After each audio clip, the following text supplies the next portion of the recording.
So I want to take a step back, guys, to the cliffhanger at the end of last season. Stephen, what was your reaction when you realized what was going down with Hannah and Dean? Did Alan tell you it was coming, or were you as surprised as the rest of us? Because it felt like such a genuine shock when we got to that ending. I mean, it seemed only because I have a head start on you in this show that I was able to track or chart the trajectory of where they were going. It didn't have to go that way. It could have gone any number of ways, which would have made as much thematic sense. But Alan, being the kind of low-key rogue that he is, he decided to do something that is uh, a little challenging to people's expectations. So yeah, I mean, I was happy that it seemed to be going in this direction, but also uncertain as to how it will work itself out. That's the whole kind of juice of this show. It's things work themselves out in mysterious ways and labyrinthine ways. So it was a shock, but I think a good one. The idea that I'll just stop right there. Mhm.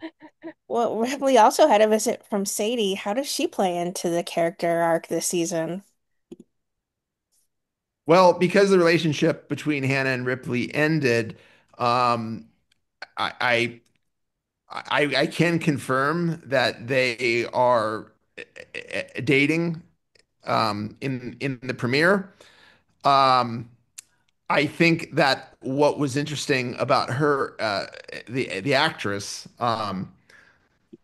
Holly Curran, was that when we put her in the well episode, we did not have any intention of creating, a longer arc between the two of them. But when we were on set watching them together, in this life or death situation and the humor that they found in those moments and the humanity and the emotional connection, um, I was writing the season finale and I was like, God, who's going to be at the door when I trick the audience, and then I was like, Sadie, that would be the perfect person. So yes, there we'll be seeing a lot of Sadie in the fall here for starters. Well, hi, I wanted to talk to you also kind of about cliffhangers and finding that sweet spot of knowing like when is enough information for the audience, but to still leave them hanging. When was that moment that you had when it came to the finale of last season?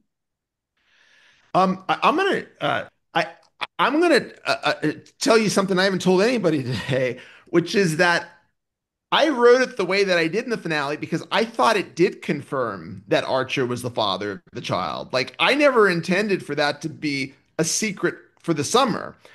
But when after it aired and I did interviews like this, everyone was asking me from the first interview, like, so who's the father of the baby? And I stared for a long time at the screen and thinking to myself, you don't know? Isn't it obvious? And I realized suddenly what was obvious to the whole planet, it wasn't obvious at all. And then I go, I don't know. What do you think? And from that moment, I just pivoted to it being a mystery. But I thought that I was confirming that Archer was the father. I'm curious if we're going to go into at any point this season the security in the hospital and how it desperately needs improvement. Is this a season where we'll start having those discussions? I don't know because if we do that, then it's going to be a lot less fun moving forward. Okay. That's the best answer I can give to They're all that. going to wear But yeah, Kevlar from now on yeah. underneath their I mean, scrubs. that would actually be funny. That would be true. But I don't disagree with you, Brittany. The the hospital security is lax, and you will not feel better about that after the show. So You for Well, Lennox learned she tested positive last season. How will that play into her decision making as a doctor this season, Alan? um, it's going to have a profound effect on her, and you're going to see that happening from Go in the season premiere. Um, you know, Lennox lived a whole life wondering or putting out of her mind the possibility that she had this terminal illness that killed her mother. Now she knows for sure that she has it. So there's no denial. I mean, there is still denial, but she knows for sure.